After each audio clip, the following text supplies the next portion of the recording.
UP board के class 11th के सभी विद्यार्थियों के लिए आज इस क्लास में वार्षिक परीक्षा 2026 का इतिहास का क्वेश्चन पेपर हम कंप्लीट करेंगे। तो आपका जो इतिहास का पेपर है 10 मार्च के दिन रहेगा। तो 10 मार्च के दिन 80 में से 75 अंक आप प्राप्त करना चाहते हैं तो मैं आपको इसके 6 सेट दूंगी। 6 सेटों को आपको कंप्लीट कर लेना है। तो बिना किसी देरी के चलिए पहला प्रश्न हम कंप्लीट करेंगे। तो आपका पहला प्रश्न रहेगा, सही विकल्प चुनिए।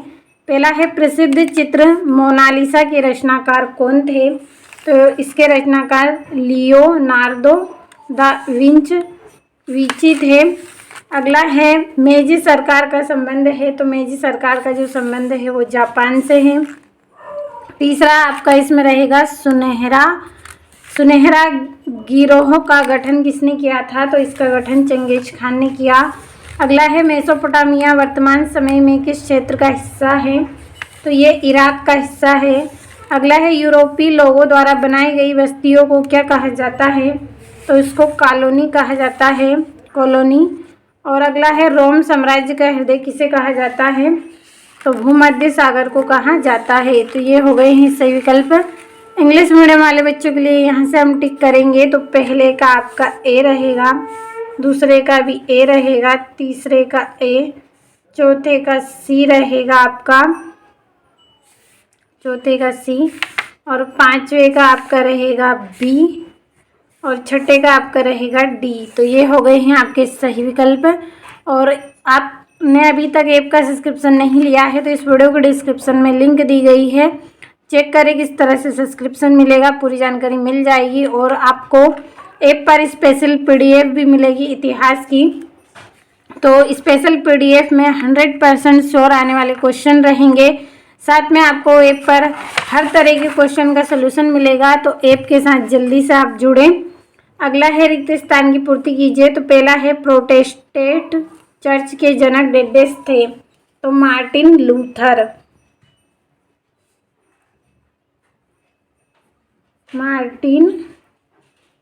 लूथर थे।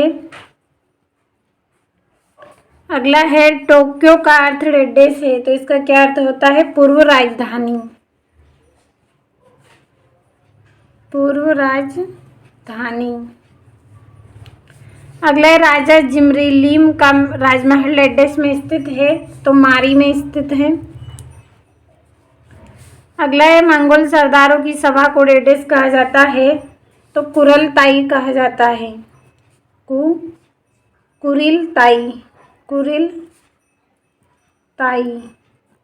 कुरिलताई कहा जाता है।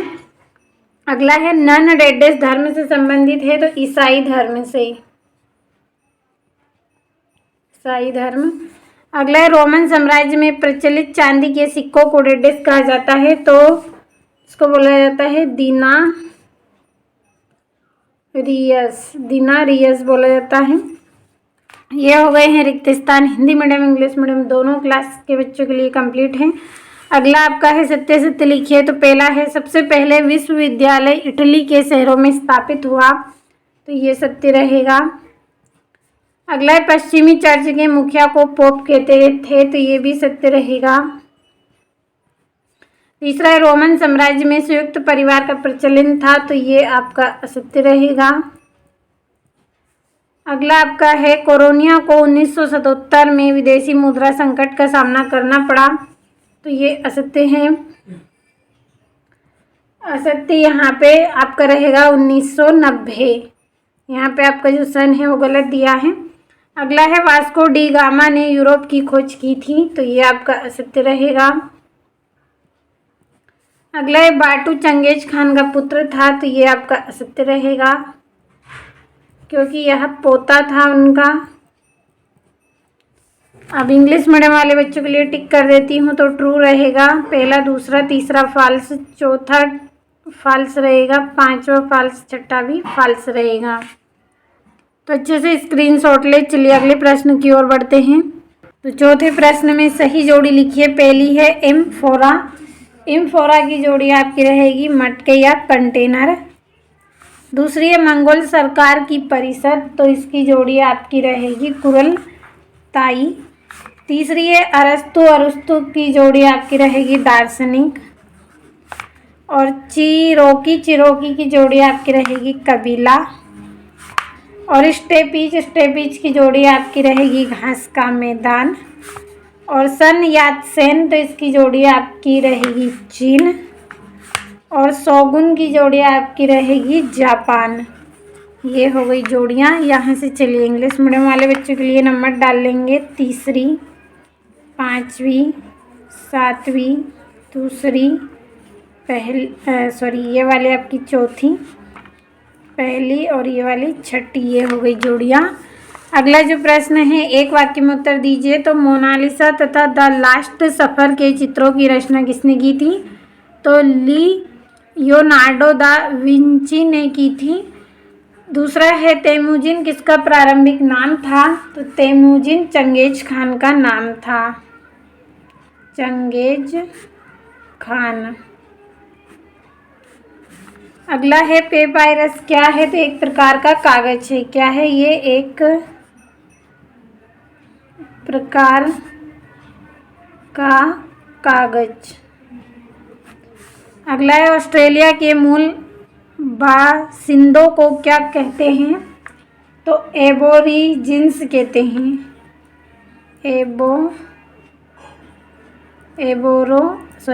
एबोरिजिन्स। अगला है ब्लैक डेथ से आप क्या समझते हैं? तो ये एक भयानक महामारी है। क्या है ये? एक भयानक महामारी या फिर बीमारी, कुछ भी लिख सकते हैं। अगला है चंगेज खान की विधि संहिता को किस नाम से जाना जाता है? तो इसको यासा नाम से जाना जाता है। अगला है सर्प किसे कहते हैं? तो सर्प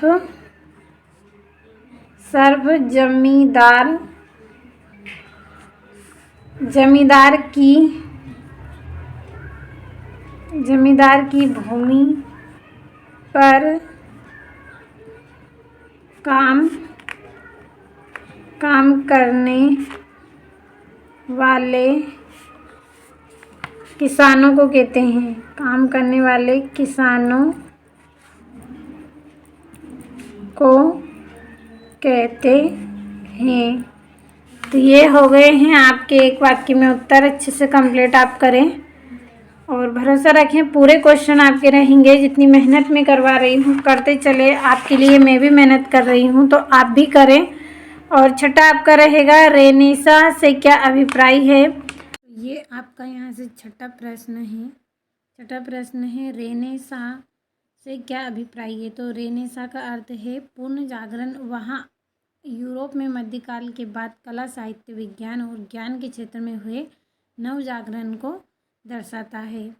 इसका आपका यहाँ से मानवतावाद क्या है? मानवतावाद क्या है? विचारधारा है जिसमें मानव के मूल्य, गरिमा और तर्क स्वतंत्रता को सर्वोच्च महत्व दिया जाता है। तो देखिए समय थोड़ा कम है, इसलिए मैं ज़्यादा एक्सप्लेन यहाँ पे नहीं करूँगी। हम कम समय में पूरा सोल्यूशन कंप्लीट करेंगे, तो आपको पढ़ लेना है। कुछ प्रश्नों को मैं आपको समझाऊंगी। नोयान व्यवस्था से क्या अभिप्राय है? नोयान व्यवस्था मंगोलों की क्या है? प्रशासनिक व्यवस्था थी, जिसमें क्या है नोयान नामक अधिकारी क्षेत्रों का शासन और सेना का संचालन करते थे। अब अगला प्रश्न है कुबकुर क्या है?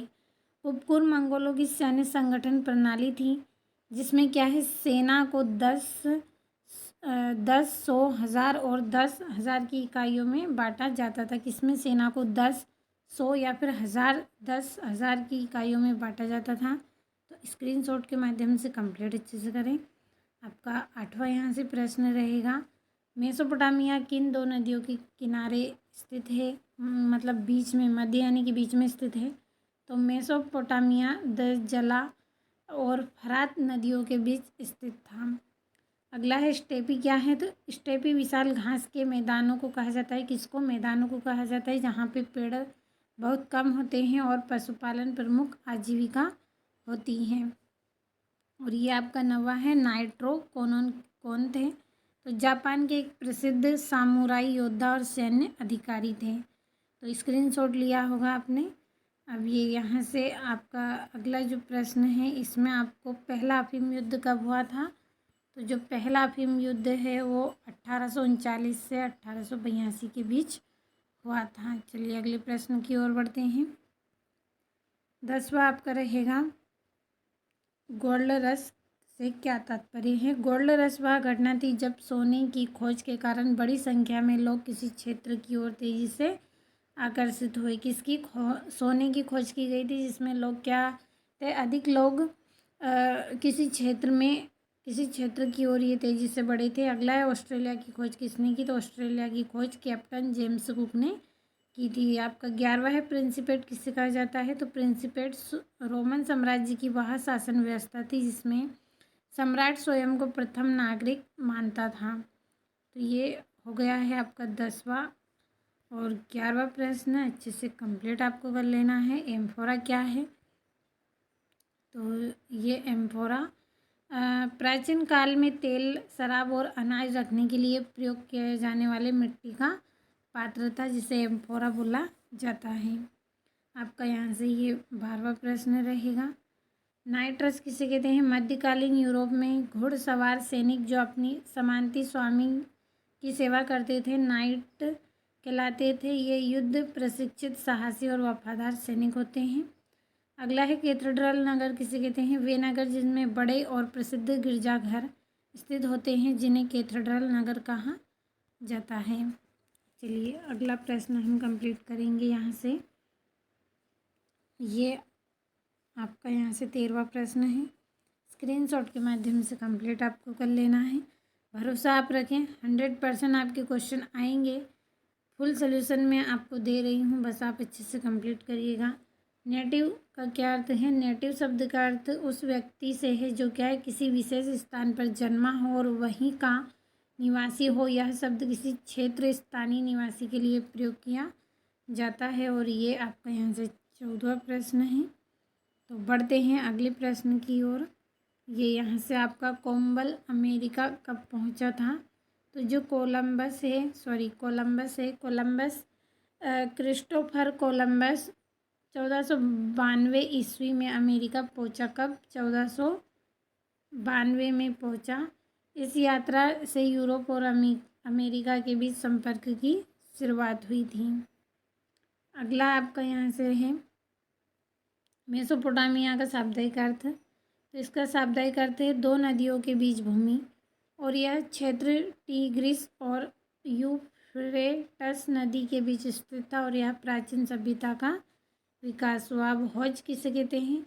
हौज पानी को एकत्रित करने के लिए बनाया गया बड़ा जलाशय था। क्या था? एक बड़ा जलाशय था जिसमें पानी को इकट्ठा किया जाए।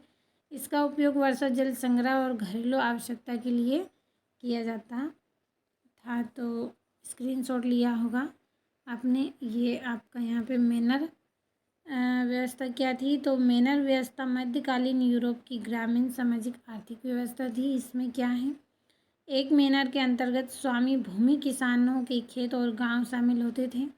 किसान भूमि पर खेती करते थे और बदले में स्वामी को कर सेवा देते थे, और यह व्यवस्था आत्मनिर्भरती और समानती व्यवस्था पर आधारशिला मानी जाती थी।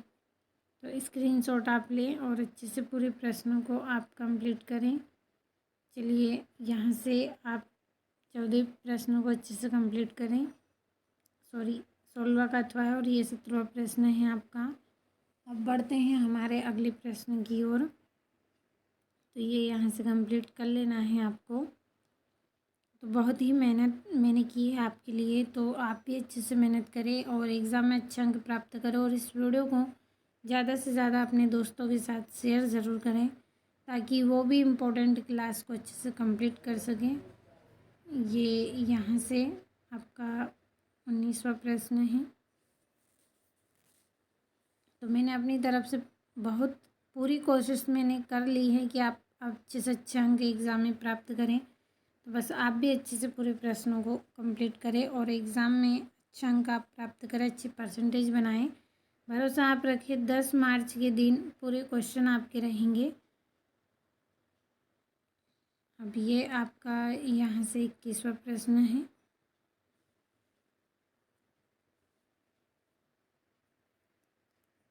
ये आपका यहाँ से अधूरा है।